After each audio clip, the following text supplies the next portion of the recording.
BBB 액트가 최근 통과되면서요, 여러 질문들을 받고 있습니다. 댓글로도 받고요, 이메일로도 받는데요. 구체적인 내용에 대한 것, 적용 시기에 대한 부분, 그리고 영구 적용이냐 아니면 한시 적용이냐 등등에 대한 질문인데요. 따지고 보면 이게 대단히 큰 규모의 세법 개정인 거잖아요.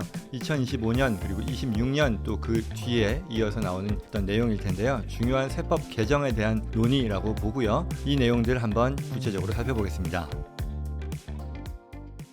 들어가기 전에요, 이 채널은 미국 법, 세법, 그리고 파이낸셜 플래닝에 대한 중요하고 유용한 정보를 제공해드리는 채널입니다. 미국 투자, 미국 이주 또는 미국에 거주하시는 분들이요, 본인들의 투자, 사업, 그리고 경제활동에서 꼭 필요한 정보를 얻을 수 있도록 매일 업데이트되는 채널입니다. 여러분들의 후원은 큰 힘이 되고요. 후원금을 보내주십사 하는 거 아니고요. 어렵지 않게 구독과 좋아요 눌러서 후원해 주시는 겁니다. 이제까지 올라온 정보 컨텐츠들 뿐만 아니고요. 앞으로도 올라올 이런 좋은 내용 그리고 정보들 놓치지 않으시길 바라고요. 또 이렇게 구독과 좋아요를 눌러주심으로써 주변에 계신 분들께도 이와 같은 유용한 정보들이 잘 전달되어서 우리 한인들의 어떤 경제 생활을 풍요롭게 할 수 있도록 도와주시기를 부탁드립니다. 또한 오늘 주제와 관련해서 궁금한 점이 있으면 언제든지 댓글 남겨주시고요. 개별적인 상담이 필요한 경우는 저희 제시앤컴퍼니가 도와드릴 수 있습니다. 영상 설명란 그리고 고정 댓글에 적힌 연락처로 연락 주시길 바랍니다. 그 다음으로 또 개인들의 학자금 대출 관련해서 주요 변경 사항이 있는데요. 이와 관련해서는 학자금 대출 한도를 설정했다라는 겁니다. 기존에는 여러 법들이요, 학자금 대출 금액을 탕감해주는 이런 식의 어떤 특별 법들이 많았는데, 이와는 반대겠죠. 대출 한도를 설정해서 무제한적인 대출을 통제하기로 했습니다. 그래서 대학원생의 경우는 최대 10만 불까지, 그리고 의대생, 법대생과 같은 프로페셔널 스쿨에 다니는 사람들은 20만 불까지로 적용되었습니다. 배경은요, 이 현재 이 Graduate Plus 대출 프로그램이라는 게 있는데, 이게 실상 무제한 대출이라는 그런 성격이 있거든요. 사실상 대출 한도가 없었다라는 거죠. 이게 불러일으키는 문제에 대한 어떤 문제의식이 현 정부에는 컸다라고 볼 수 있을 텐데, 일리가 있는 것이 뭐냐면, 학교 입장에서 보면요, 학생의 교육에 필요한 모든 비용, cost of attendance가 될 텐데, 이걸 승인할 수 있었죠. 그리고 또 학생들은 그 승인된 만큼, 금액만큼을 대출을 받을 수 있었다는 거죠. 그 말은 학교에서 학비 내지는 관련 비용들을 얼마를 산정하건 간에 이 학생들이 어쨌거나 그 금액만큼을 빌릴 수 있었던 거잖아요. 그러니 이게 무제한적이고 지속 불가능한 어떤 차입으로 이루어졌다라는 게 이 법안을 만든 사람들이 어떤 지적한 문제의 핵심이었던 거거든요. 구체적으로는 뭐냐? 학비가 상승된다라는 거였었죠. 학교 입장에서는 방금 말씀드린 것처럼 학생들이 얼마든지 대출을 받을 수 있으니까 굳이 학비를 낮게 책정할 요인이 적었다라는 거죠. 그래서 대출을 통해 학생들이 높은 학비를 감당하니까 이게 학비가 계속해서 상승하는 그런 경향을 보였고요. 또 과도한 부채 문제도 있었겠죠. 학생들이 이 본인의 상환 능력을 고려하지 않고 필요한 수준 이상으로 대출을 받거나 또는 터무니없이 비싼 학비를 가진 그런 프로그램에도 걱정하지 않고 진학할 수 있게 했었던 거잖아요. 그러니 이게 결과적으로는 졸업 후 감당하기 어려운 막대한 학자금 부채로 이어졌던 거고요. 이게 결과적으로는 또 납세자의 부담으로 높아진 건데, 궁극적으로 이러한 부채를 연방정부가 대출을 보증해 주거나 아니면 탕감해 주거나 이렇게 되면 그 부담이 일반 제너럴 퍼블릭의 이 납세자들에게 전가될 수 있었던 그 상황적인 어떤 문제도 있었던 거죠. 그래서 이걸 고치겠다라는 취지로 이 앞서 말씀드린 학자금 대출 한도 설정하는 그런 내용이 들어갔습니다. 그리고 이러한 내용은 적용 시기는 바로 지금 적용됩니다. 즉 7월 4일 법안이 서명됐으니까요. 바로 effective immediately 하게 시작되었다고 하고요. 별도의 법이 바뀌지 않는 이상 이 내용은 영구 적용됩니다.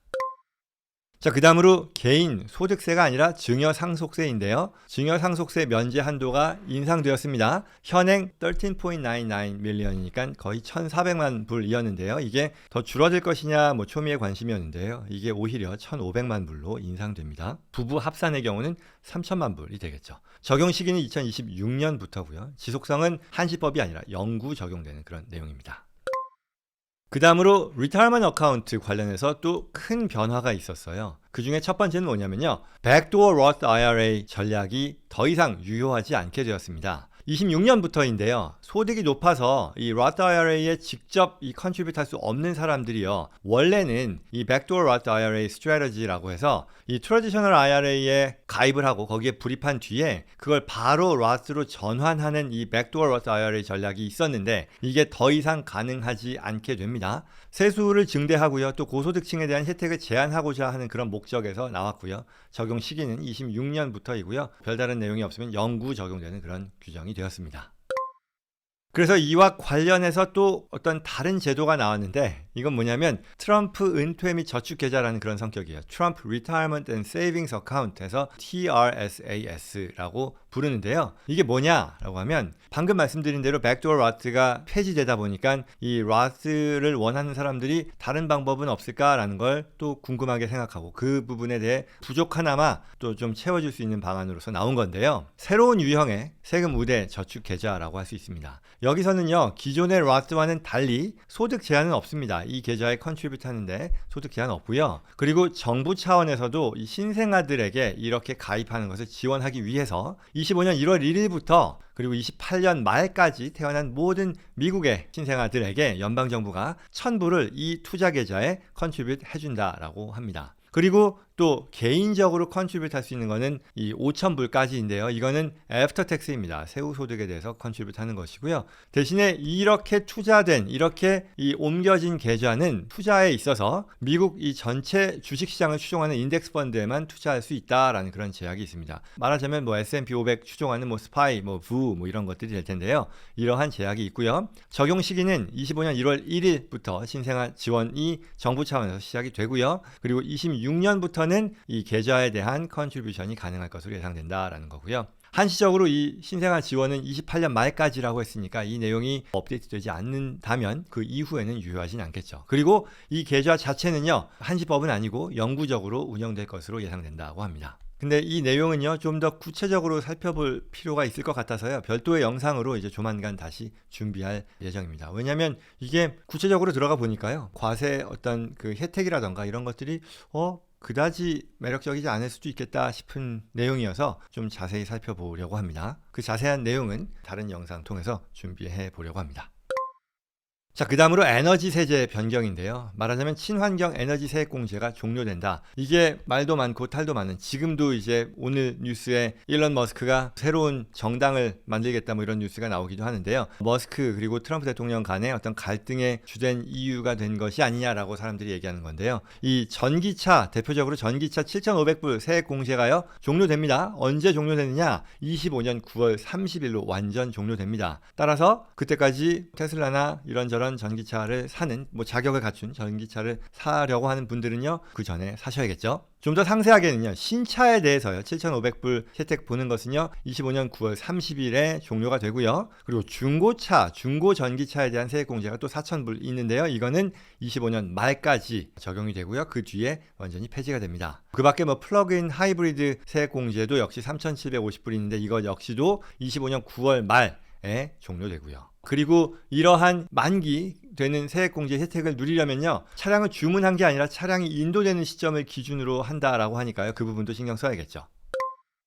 자, 그 다음으로 의료보험 및 사회보장 변경일 텐데요. 메디케이드 삭감이요, 예전 영상에서도 얘기했습니다만 10년간 대략 한 8천억 불 이상이 삭감된다라고 했는데요. 이 메디케이드의 자격 요건이 강화된다는 내용입니다. 무자녀인 성인, 자녀가 없는 성인의 경우는 월 80시간 이상 근로해야 된다는 그런 의무 조건이 생기고요. 그리고 소득과 거주지를 증명하는 것을 연 2회 제출해야 되는 의무가 또 생기고요. 이러한 것들을 하지 않았을 경우에는 자격이 상실된다는 거죠. 그래서 이게 정부기관 추정으로는 대략 한 1,200만 명 이상이 이 메디케이드 혜택을 상실할 것이다 라고 예상되고요. 적용 시기는 25년부터 단계적 적용입니다. 그리고 35년까지 10년간 이러한 내용을 적용할 예정입니다. 그리고 스냅이요, 푸드 스탬프죠. 이 내용도 역시 변경되는데요. 18세부터 55세에 자녀가 없는 성인의 경우 역시 80시간 이상 근로 의무가 들어가고요. 또한 혜택에 있어서 인플레이션 연동 속도를 좀 더 완화하겠다.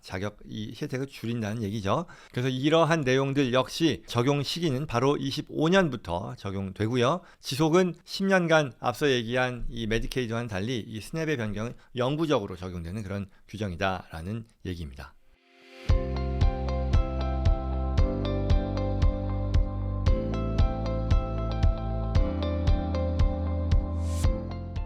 여기까지입니다. 다른 내용도 많이 있습니다만 이게 대체로 많은 분들에게 적용되는 또는 일반적으로 많은 분들께서 관심을 가질 만한 그런 내용이라고 생각했고요. 앞선 영상에서도 말씀드린 대로 이게 워낙에 우리 일상생활에 큰 영향을 미치는 사안이다 보니 여러 차례에 걸쳐서 다루기도 했고요. 또 오늘은 특히 이 댓글이나 뭐 이메일로 문의하신 분들에 대해 궁금한 내용들, 뭐 적용 시기라던가 지속성, 뭐 연구법이냐 아니면 한시적인 적용이냐 내용 구체적인 것들 좀 더 살펴봤습니다. 앞으로도 이 해당 법에 따른 레귤레이션이 나올 수 있다고 했죠. 이런 것들이 자세히 나오면 또 업데이트 하겠습니다. 여기까지입니다. BBB 액트에 대해서 궁금한 점, 오늘 주제와 관련해서 도움 필요하거나 저와 JC&컴퍼니 전문가들과 상담을 희망하시는 분들은요, 영상 더보기란 또는 고정 댓글에 있는 연락처로 연락 주시기 바라고요. 다시 한번 이 영상 떠나시기 전에요, 구독, 좋아요로요, 다음에도 꼭 필요한 정보 놓치지 마시고요, 주변 분들께도 전달될 수 있도록 도와주시기 바랍니다. 고맙습니다.